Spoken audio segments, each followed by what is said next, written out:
Помина времето на свиткани кичми и корумпирани политичари. Долго време Македонија и регионот беа заложници на минатото, но пред нас се многу подобри времиња на просперитет, стабилност, соработка и меѓусебна поддршка. Премиерот Христијан Мицкоски од Вашингтон ги потврди позициите на македонската влада, која, како што вели, ќе го врати изгубеното достоинство кое изминатите 7 години беше потонато, бидејќи ни светот не представувале политичари кои биле подготвени да продадат се. Долго време регионот и Македонија како држава беа заложници на минатото. Потребно е да се фокусираме на еднината и она кое што следи со еднината. Да направиме Македонија повторно горда, но и да го направиме Балканот повторно горд. Да бидеме добри соседи, да се разбираме и да соработуваме.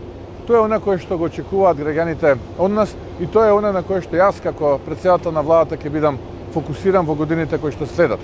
Мораме да зборуваме како вистински партнери, да зборуваме како соседи. Бидејќи партнерството и добрососедство тоа е двонасочна улица.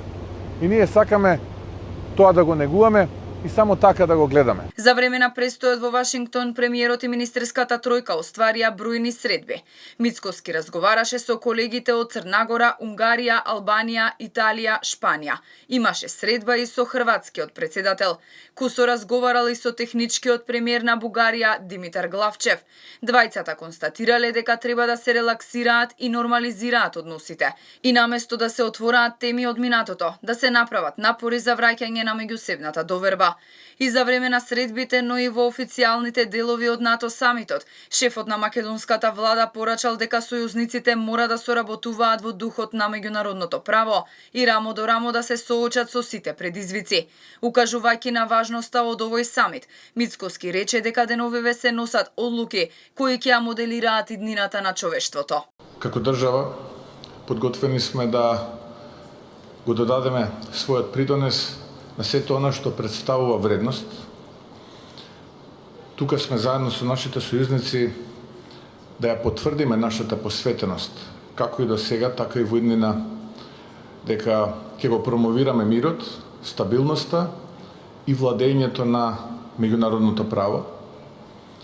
Како малоброен народ, сакаме да потврдиме дека она кое што за нас е важно е да во деновите кои што овде ќе разговараме за важните прашања, ги донесеме најзначајните одлуки кои што ќе моделираат иднината на човештвото во следните декади. На вториот ден од самитот, откако американскиот претседател Бајден и генералниот секретар на НАТО Столтенберг официјално ги пречекаа лидерите на земјите членки на НАТО и по завршувањето на работната сесија, шефовите на влади и држави се упатија во Белата куќа на вечера која ја организираа претседателот и првата дама на САД. НАТО самитот, на кој се одбележа 75 годишнината од основањето на најмојкниот воено-политички сојуз, помина во знакот на поддршката за Украина, но и сеќавање на подпишувањето на Вашингтонскиот договор, на кој документ се подпишале луѓе кои, како што рече шефот на НАТО, добро го знаеле ужасот и страдањата од двете светски војни.